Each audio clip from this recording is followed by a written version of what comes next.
Welcome to Now It's Ruined, the podcast for people who hate enjoying things. I'm Kate Bridle. And I'm Larkin Harrington. And we are upcycling another episode. So we're just on here to record this little intro for you to just let you know what's going on. So basically, my mom's celebration of life happened recently. Larkin flew out to Minnesota to do that. It was her turn to write a script. She's also been slammed at work. She's also been going through some other stuff. And so I did not force her to, on top of everything else going on, write a whole ass script and research an issue for this week. So we are upcycling our first Cryptid Corner bonus episode, which is where Larkin tells me about little known cryptids. I'm actually really excited to be upcycling this because I think it's maybe one of our favorite things we've recorded. One of my favorites, and I honestly was like, oh, I can't wait to upcycle this. So this was a perfect opportunity. I do feel really bad for our patrons, but you're also understanding and like have been in our corner this whole time. So I know that you're not feeling a type of way about it, but Yeah. this was such a fun one to research, record, and have fun with. And so I'm excited that more people get to hear it. Like Kate said, we're both kind of going through the ringer right now, but we still want to put out as much like fun content for you guys. After we record this little intro, we are recording a bonus episode for you all. So you will still also get a bonus episode this week, so you won't be left in the lurch. I know we owe you a bonus episode for May. That might just not happen. I'm sorry. We've been trying to make it happen the last couple of months, and we just, again, with everything going on, we know that you're all understanding, wonderful people. We were like, this is the time to kind of take advantage of that and just give ourselves a break. We just love you all, and we really appreciate your support and your understanding because it's just been a rough time, as you know. And also, we wanted to pop on because we have a new paid patron, so we wanted to do that shout out. So normally those shout outs happen at the end. We're going to do this one at the beginning. So thank you so much to Michelle, our new paid patron who joined in the Gin and Tonics tier. Another beautiful Michelle. Thank you. Yes, yet another lovely Michelle. And Michelle also gave us a really great idea for an episode. So we're going to take advantage of that one of these days as well. So thank you, Michelle. And you've been active in like the chat and on Patreon. We appreciate that too. So go, again, we have a paid patrons chat on Patreon. Go check that out. If you're not already a member of our Patreon, as much as we have just been talking about how much we're slacking off there, we do still put out lots of bonus stuff for people of all levels, including unpaid. So go follow us, patreon.com/nowitsruined. And as ever, tell your friends, tell your enemies, and please enjoy this upcycled episode of Larkin talking about child stealing cryptids specifically. Ooh. It is creepy. It's fun. And it goes to dark places like colonialism that really fit in with our regular themes. It just proves the point that no matter what we do, we're always going to take it to that ruinous place. So absolutely. We've got you. So with that, please enjoy our first Cryptid Corner. We will be back at you next time with a brand new episode that I'm really excited about. So we will see you then, and we love you, and thank you again for your understanding. Thank you so much, you guys. You should intro this one, I feel like. Sure. Grandma Larkin's Cryptid Corner. Come on down. All right. Oh my God, that's 100% now the theme song every time. Hi, everybody. Kate and Larkin here with our first edition of our bonus content Cryptid Corner. Welcome. Hopefully you get creeped out and also get a lot of fun information about creepy crawlies and ghouls and slops and slimes. Ghouls. I am really excited because I know nothing. I know nothing about cryptids. Like earlier I was like, what even is one? Like I really, really don't know anything. And I could name 4 and they would all be like the most famous 4 possible. And that's fair. I mean, the cool part is you can't escape them. They are everywhere in culture. Yeah. Like everyone who knows who Sasquatch is. That's exactly. Just it. But there are some really even cooler ones the deeper you dive, specific to regions and cultures and are wild and scary and gross. And I'm so excited to talk about them. The whole like brainchild of this is because we brought up in a previous episode this kind of brain vomit moment I had about a clear memory of a cryptid that then Kate and I were like, well, we should definitely talk about that another time. And then this beautiful little Cryptid Corner idea was born, and I'm really excited for it to just keep going. Yes, it's episode 2. False Eyelashes is where we talk about it. If you haven't heard that, somehow you're listening to the bonus content and you haven't listened to that. And I don't know. you haven't listened to that one. You're like, no, I want to hear more about wolf dust. Or maybe you just you do what I do sometimes with a non, sequential podcast, and you just pick out the episodes that you kind of jump out at you as most interesting, and you just skip that one. That's okay. That's fine. Bottle of wine by its cover situation. If it's got a That's right. weird little griffin on it, drinks that wine. For me, it's always like birds. Of course I it like is. a bird. You do Not like a like bird. ducks, though. Ducks are too common, but like a Oh, hummingbird, says the woman that cannot pass a male duck without loudly stating Mallard for Just all because those in the vicinity to be aware of. You must know. Just because I can recognize and name them doesn't mean that I Yeah. want them on my wine.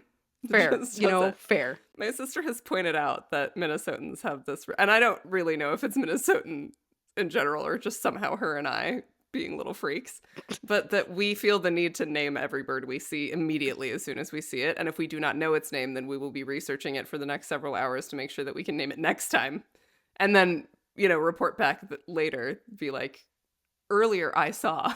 One time I saw a weird bird when we lived in Virginia, and I texted it to her, and I feel like that text chain is gone, unfortunately. No. But we spent literally the next hour and a half just texting back and forth different pictures of birds to try and identify it. And then she, toward the end of it, she was like, "This is the most fun I've had in years." God damn it, I love you, Anna. It was so good. Yeah. So we really, I want to make a sketch about it.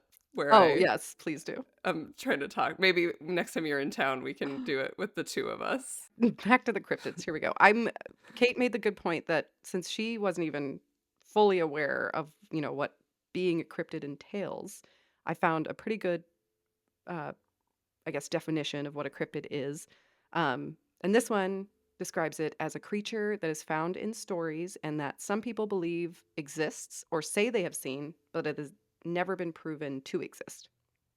Which is it's a very broad definition. Very broad. Very broad. Yeah. Which I'm glad for, because when you said it earlier, I was like, maybe I might be in an uh-oh time. But You're not in an uh-oh I'm not in time an at uh-oh all. time. It covers all of my bases. It actually means that I might know about one that you might not know about. Which would be kind of crazy because I know more than I fun. should. That would be okay. fun. I guess I could just ask you if you ever heard of Spring-Heeled Jack.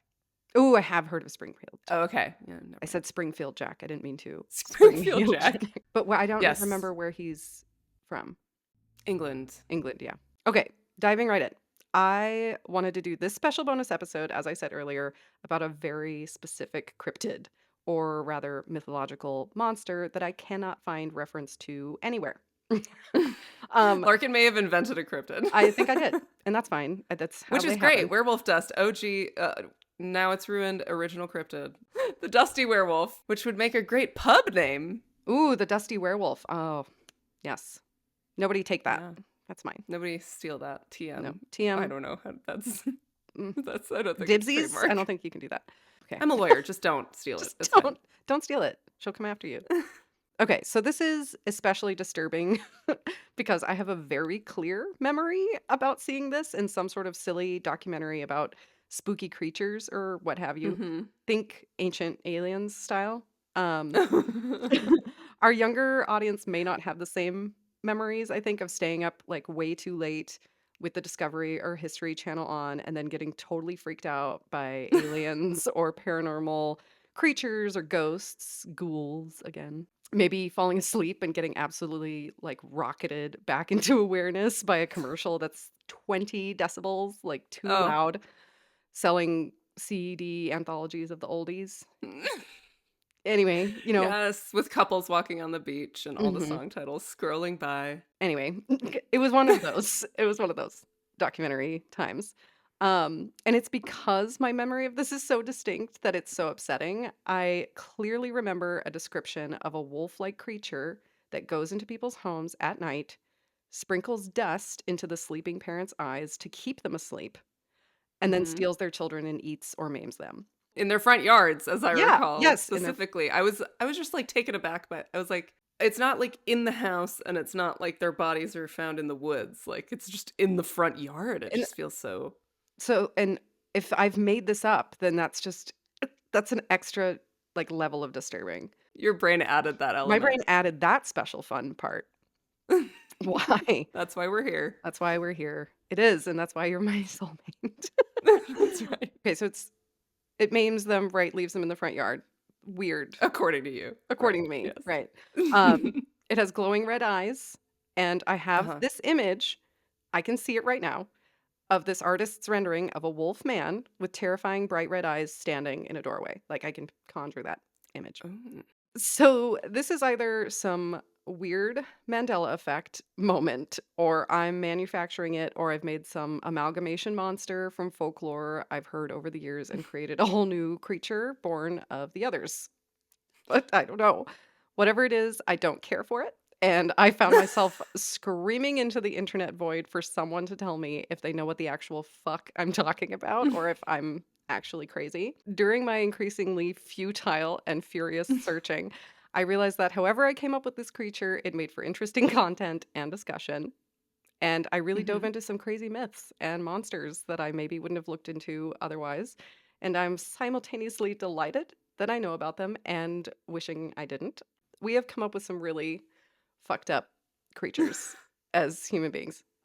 Across cultures, countries, and time, there are more monsters and creepy creatures than I could possibly imagine, specifically ones that target children.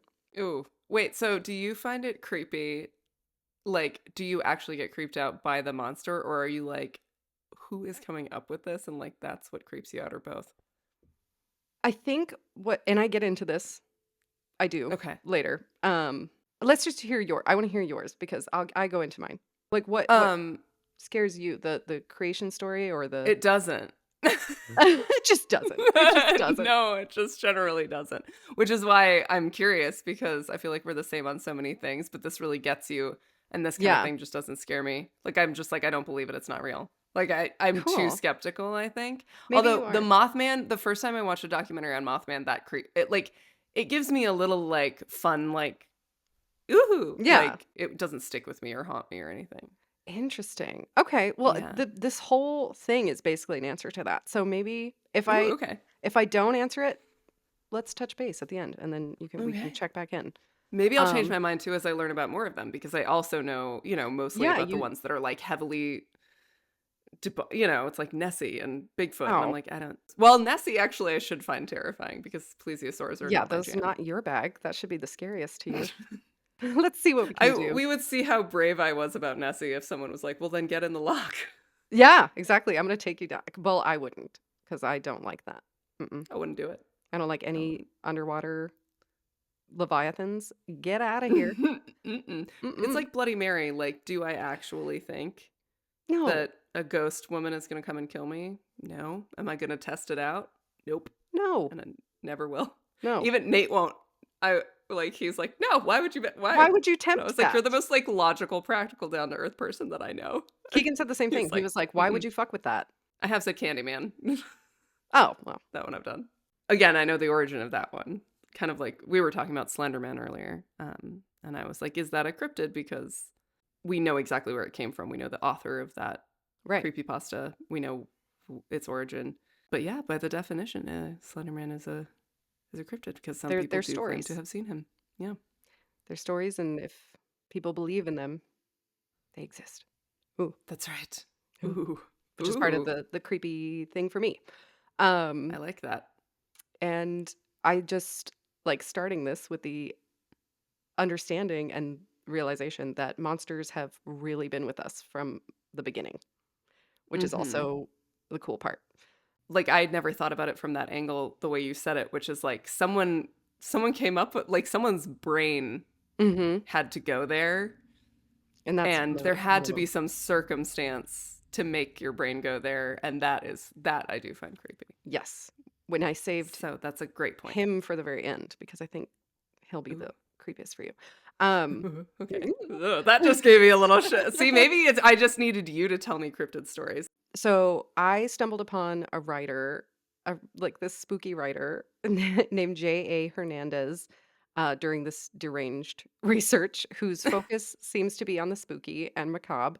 He put into words something that was occurring to me more and more as I read about these monster myths that focus on children.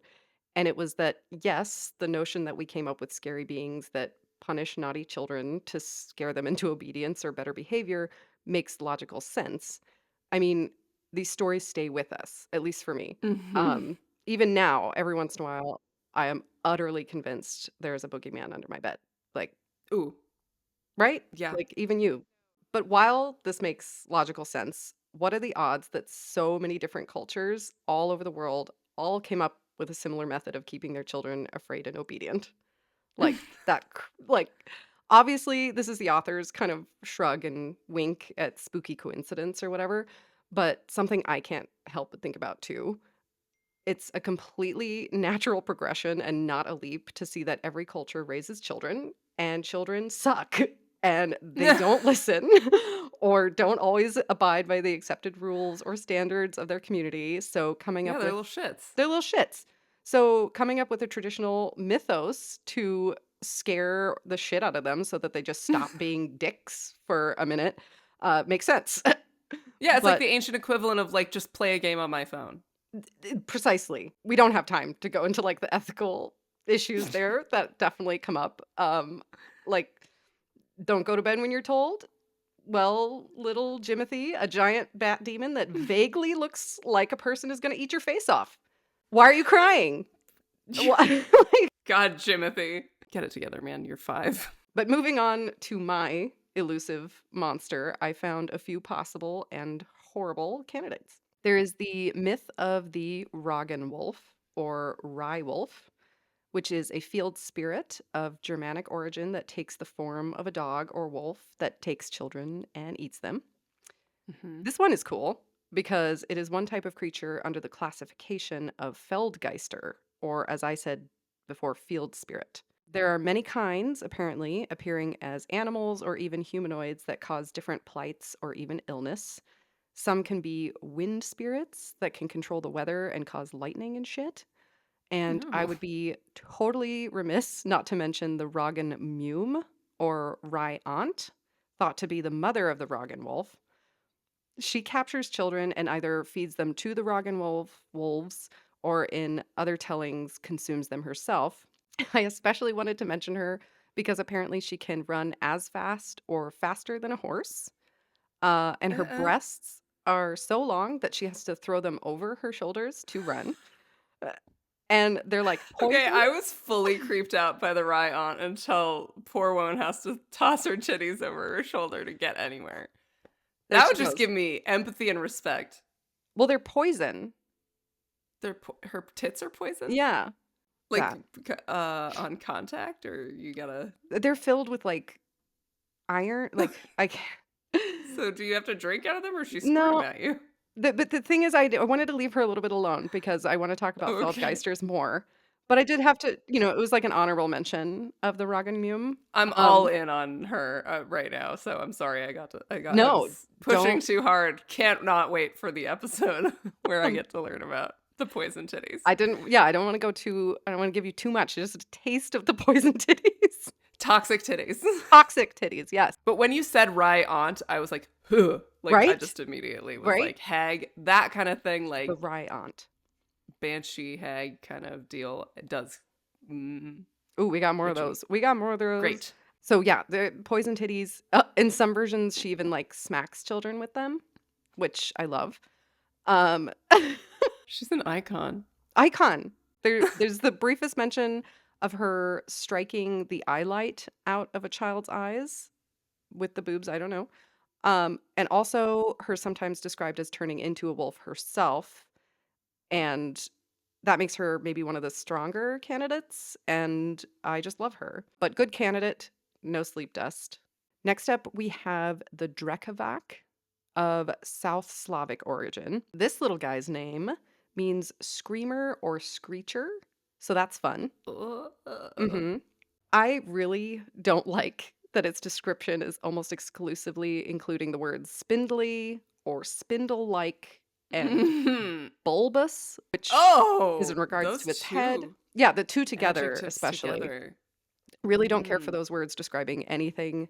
Spindly is one of my least favorite words. It only brings spiders to mind, and I Bulbous don't too. like it. But spiders are also spindly and They are bulbous. spindly, dually spindly and bulbous. Awful. Hate Yeah. it. Sorry, I just thought of a t-shirt that just says spindly and bulbous on it. Spindly and bulbous. It most often takes the shape of a child, more specifically, No. hmm No. specifically an unbaptized child. I guess it likes to hang out at night around churches and ask people to baptize it, and that's just awful. It has been described as appearing in a dog-like form that stands on two legs, which is a fit. Encountering a Drekavac is generally just an omen of death or illness if it is in human form, or the death of livestock if it's in animal form. Mm. And it is, of course, used as a tale to scare children from wandering at night, which I imagine has been extremely effective over the years.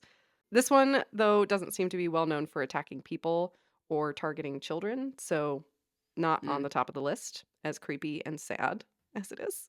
One true child stealer is the Ijirok of the Inuit culture. The Ijirok Ooh. is a shape-shifting trickster with glowing red eyes. Check mark there. Mm? If it isn't in the form of an animal native to the Arctic, but in the form of a human, you would definitely know what it is because its eyes and mouth would be sideways on its face. Oh no.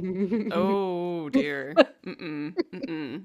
Also, having just watched The Terror, I'm like, Yes, yeah, terror. It's hard to say it with an the American. verger. It is believed to be an entity between worlds, the world of the living and the dead. Its ability to its ability to change forms allows it to effortlessly navigate the often treacherous terrain of its home, making it much easier to lead its victims astray, which is its main Makes sense. little job. Its name differs regionally and expresses its distinct role. So, more specifically, the Kalupalik of East Baffin Island is the real kidnapper. But across Ooh. regions, its trickster nature serves to reiterate the cultural importance of awareness and respect of nature and one's surroundings. I like that though. I like that messaging. If you're gonna Yeah, scare kids for something, respecting nature is a good one. I like that. and you're going Rather to than like stay eat your peas, like chill out. chill out. And also, yeah, you'll just be probably alive a little bit more. Right, yeah, don't wander off in the Arctic because bad news. It is said to use its illusions, Father. Its illusions to steal children away and then abandon them in the wilderness. So, Mm. but they can convince the Ijirok to let them go. So, Oh, not evil enough for my purposes. right. It's even in some stories said to give aid to travelers, Huh? like help travelers find their way.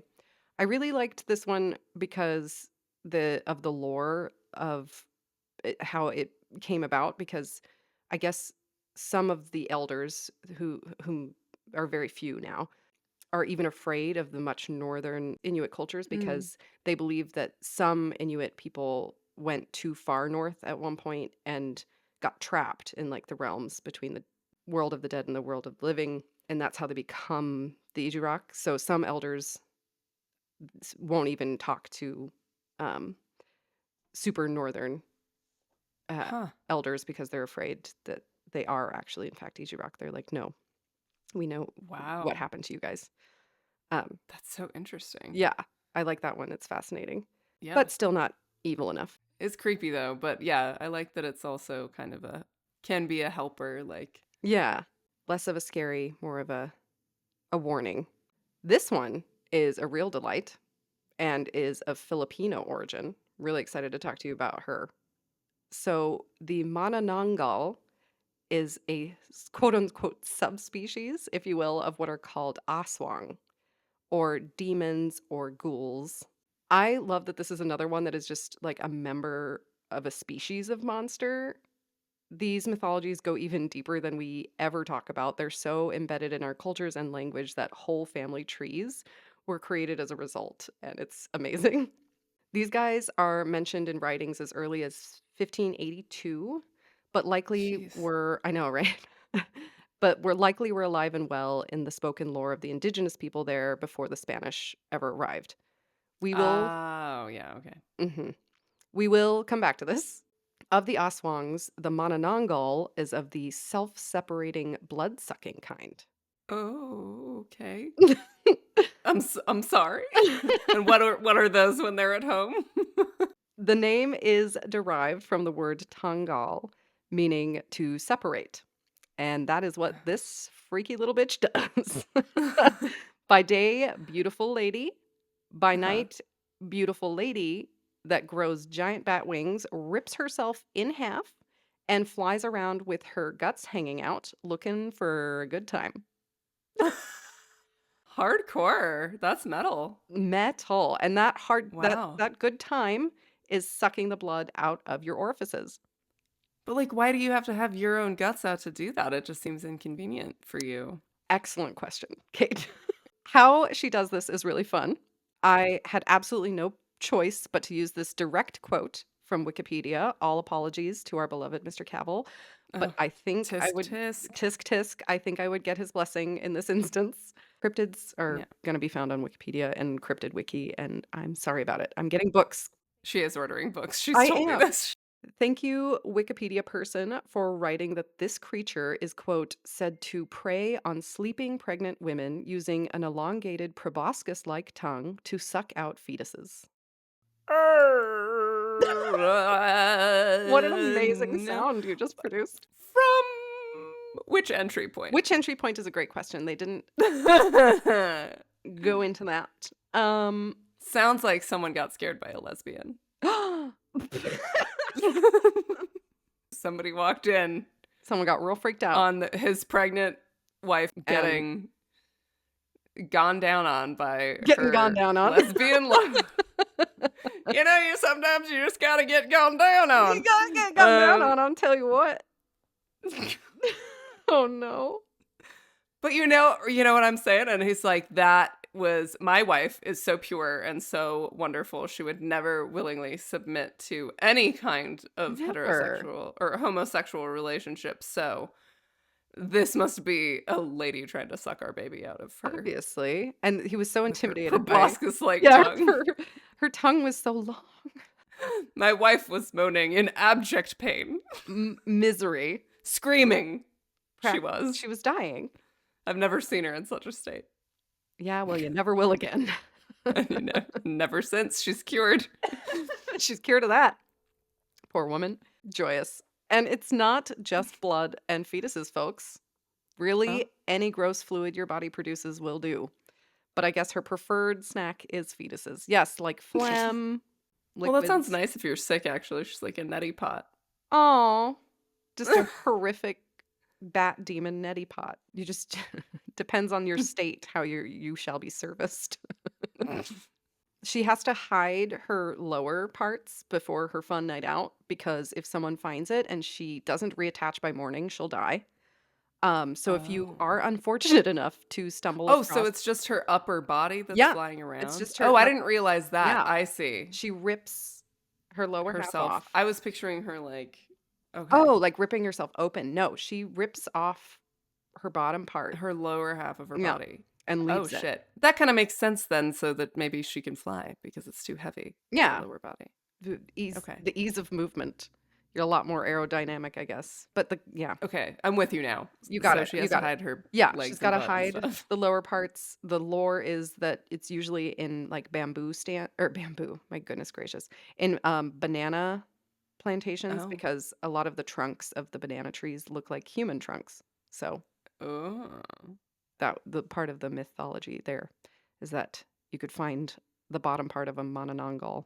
If you are unfortunate enough, though, to stumble across some discarded lower limb bits, you can sprinkle special salts and spices on them to prevent the obvious baby sucking bat lady from reattaching. So, be on the lookout for that. And keep your, what was it? Salts and what? Salts and spices. Specials. They're Oh, okay. special, though. I don't know how you Oh, acquire so them. you gotta keep your well, probably some guy who makes $1 bazillion selling anti You- bat lady spice. And good for him. You can actually accidentally become a Manananggal too if you're not careful. Oh no.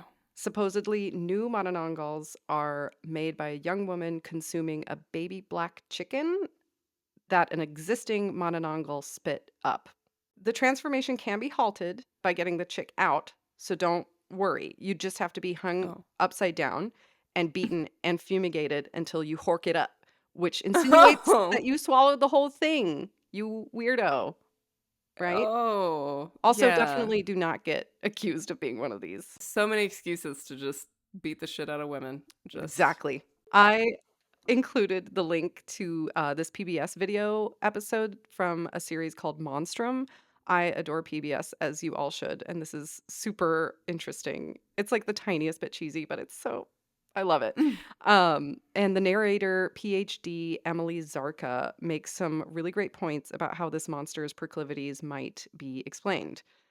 A vicious baby-eating Batwoman is a great way to explain the once unexplainable difficulties surrounding pregnancy and miscarriage. And if that isn't enough, it would certainly make everyone feel better to beat the crap out of the local beauty queen. Another fascinating and upsetting opinion they talk about is the shift of female roles and perceptions that came with colonialism. I mm, told you we'd come back. yep. Indigenous women, as is the case over and over again, held important cultural positions and standing before the Spanish arrived. Christianity forcibly stripped Indigenous women of their sexual identity and voice, and the once important healers, midwives, etc., were now demonized. I had already put these pieces together and I was getting angrier and angrier. And then Emily just slaps me in the face by pointing out the probable explanation for this creature's morphology. She splits herself in half, effectively separating herself from her sex. Even if there was an existing Aswang that followed like similar lore, the argument can be strongly made that it was either recreated or altered to better fit the new messages of the Mm. newly in charge. So it's more like a Spanish bastardization of the Filipino, like native Is what Filipino word. I is my strong opinion and was brought up as a possibility Okay. in that video. Yeah, that's interesting. It makes the most sense to me, but I Yeah. am not an anthropologist anymore or a professional. So, but just and we see it so much in historical context of just altering pre-existing Right. entities, deities, even spooky monsters. If you are unvirtuous and you have a baby out of wedlock, you're definitely a Manananggal and we're going to beat the shit out of you until you die. Right. If you Yeah. don't puke up a chicken, you know? If you don't happen to puke up a whole baby black chicken, Exactly. then sorry. Sorry. This has become even more like synchronous with our main theme of our show than I ever expected it to be. Me This is too. amazing. You I did didn't such a even great job. mean, oh, well, thank you. I didn't even mean for it to happen. It just, the Manananggal spoke to Happened. me. It's just everything's origin is terrible. And That's what it so, is, Kate. This one didn't really hit the mark, but hey, I was looking up creatures that target children, and this one came up, and I was like, I have to talk about her. So I did. Moving on to the hellhound, black dog, demon dog, etc. creatures. They are mhm. found in folklore all over the world, especially across Europe. The one that is always first to my mind is the Gytrash, a giant, ghostly black dog that haunts the paths of Yorkshire. I know this one because of Jane Eyre and one of my best friends from high school always scaring me with it. Charlotte Bronte was actually one of the first to reference this creature in literature. Ooh. Yeah, but it has a deep lore. It is described as being as big as a lion with long hair, a shape-shifting spirit that tricks travelers. It gets a brief mention in Jane Eyre. There is a similar creature though with its origins in Belgium called Ode Rode Ogen or Old Red Eyes, and I'm sure I Ooh. bitchered. I'm sure I butchered the actual pronunciation of that, but also an enormous dog creature with red eyes. In my mind, the Gytrash and Udrod Ogen both emerge from probably the same widespread myth, going back even as far as like Cerberus. Both Dog demons are sometimes referenced as dragging a long chain and for the ability to shapeshift. Old Red Eyes, however, is the one with the moniker of Child Eater. So Ooh. we're going with him. He's like a rage monster running around eating children that stay up past their bedtime.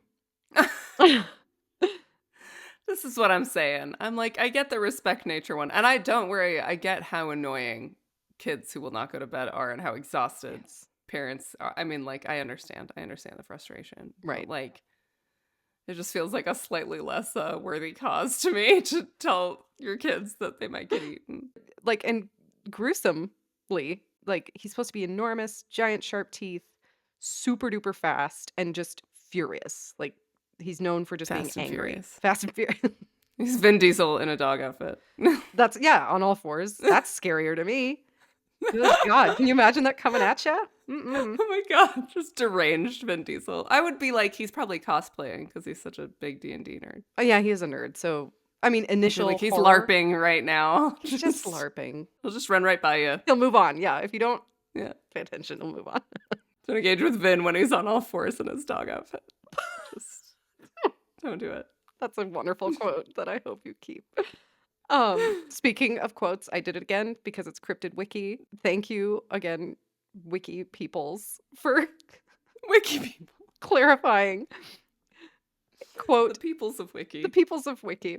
Quote, it isn't above attacking teenagers or adults. Just to clarify. Just so we're all with it there. It's not above it. Sometimes it'll stoop, but it really loves them kids. It's about the kids It's not a snob about It's not a snob about eating children. maiming. Old Red Eyes, we're just going to call him that, is Yeah, yeah. also described as a 7-foot tall man, as dark as night, whose presence is accompanied by a menacing deep growl. You know, in the legends, he will, if you come after him, he'll run, but he turns into a dog. No. So I will end with the one that really does freak me out. He has many different names and is really evil. Most commonly known as El Cuco or El Cucuy, this monster is more ubiquitous than most. This is due in big part to language and how it travels. Where Spanish, Portuguese, or Galician dialects go, El Cuco follows. I'm going back to J.A. Hernandez with this one because I really enjoy the way he writes about it. He even offers a map that he titles, quote, El Coco Danger Zone Travel Guide, end quote, Oh. which I adore. As you can imagine, the territory is widespread, spanning the entirety of South America into almost all of North America, Spain, Portugal, into Northern Africa. El Cuco gets around. El Cuco does Dallas. The variations of his name are all derivations of the word coconut, which is colloquially translated into head or skull. Hernandez presents that this makes sense due to the similarity of a human skull to the shape and hole placement of a hole placement. Rereading that, don't like it. So the similarity of a human skull to the shape of the hole placement of a whole coconut. However, I found another article that brings up etymologists' argument of the opposite, positing that El Coco was around well before the word for coconut, and that coco was adopted because of the fruit resembling a furry face. Ooh. Descriptions of El Cuco vary wildly, and this is part of why he is so terrifying. This same article, which is great by the way, it's called The Monster That Scares Half the World, the Coco, perfectly describes this because obviously the author or authors is a millennial, and you'll get why. So El Coco is the type of bogey that doesn't necessarily have a true form, but takes on the form of fear, depending on who is encountering it. Oh. Yes, like a boggart. So this is how we know this is a millennial, because they were like a boggart. You guys, you know what that is. Thank you for a reference that we all can immediately relate to. Immediately get there. So who really knows what it looks like except to you? But we do know who he super eats children. Super does. Super eats children. Know that. Hardcore into it. Hardcore, especially the misbehaving ones. He tends to have a lair, emerging at night to hunt for unsuspecting kids who he takes back to his gross little cave or whatever and rips them up and eats them. This guy is an old evil too, like in all the stories, and could be the original bogeyman actually, which makes him Ooh. the scariest to me. The old ones that persevere and get new iterations and imaginings, even if he was born simply from the desire to bully children into listening or to explain the tragedy of a child gone missing or being murdered. It's a good story and a frightening one. It just gives me all sorts of goosebumps thinking about it. Um, Another really great quote from that article closes it out nicely for me. I can't find the authors. Like honestly, I think it Oh, was that's so like weird. a group of them under like one title. It was really weird. Oh, But shout out to you guys, whoever. I couldn't find your names. yeah. But they kind of close out their statements too by saying, quote, if there's one thing that women and men all over the world seem to have in common, it seems to be the urge to put their little ones to sleep. El Coco knows this and is grateful. I really Ooh. liked that a lot. And there's so many different stories that El Cuco or Coco or Kukui pops up in. Stephen King just made a really, really great book that I read Ooh. recently with him in it, and is one of the creepiest, I guess, iterations of him. But I think Well, it's this kind of Pennywise like in a way too, very, because yeah, Pennywise kind of does the same thing of like, I mean, I guess he defaults to the clown, but like yeah, he shows you whatever is going to freak you out the most. right. And is an abstract, which is Yeah. like the scariest part of these creatures. Like some describe him as having like a giant bat ear, just one that he uses while he's in his cave to hear out, like listen for Mm. bad misbehaving kids, or that he is a hulking shape that sits on the top of roofs. And Ooh. but Yeah. either way, it's all so unnerving and chilling to think about, that like how old this is. And regardless of, it was parents coming up with it or someone encountered something they couldn't explain, it's all just so ooky spooky and I love it so much. Yeah. Yeah. I mean, I imagine it can't have been that rare for like kids to go missing in the old days when you couldn't, Yeah. like call their text your children or like whatever. Like Yeah. just there was no system to keep kids from going just up and disappearing. Yeah, and never knowing what happened to them or Right. Yeah. finding No way to solve it. Yeah. their bones and, Right. you know, Yeah. completely stripped probably by the local animals, but And depending where you are and where you're living, like there are animals that would, come into camps or villages or whatever and take little prey. absolutely.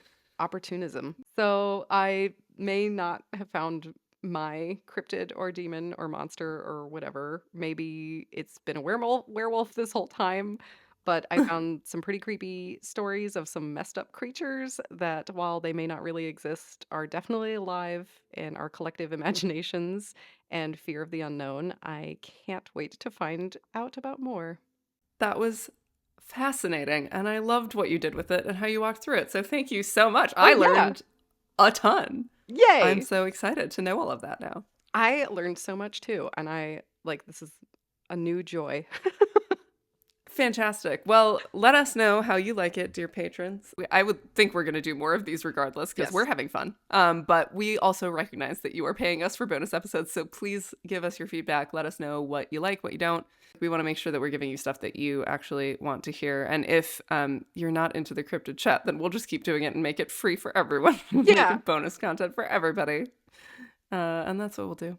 But let us know. I thought it tied into the main themes of the show, though, so well. So I like that. Cool. And if that's how it magically keeps happening, then praise be. Very Handmaid's Tale of you. Yeah. Are you preparing for the I'm Handmaid's ready. Tale times? I don't have my call-in responses all memorized. I need to. Oh yeah. I don't May either. the Lord open. Yeah. All right. We love you. Thank you again so much for being lovely patrons. Please spread the word, and we will catch you on whatever our next episode is. I don't even know. And watch out for El Cuco.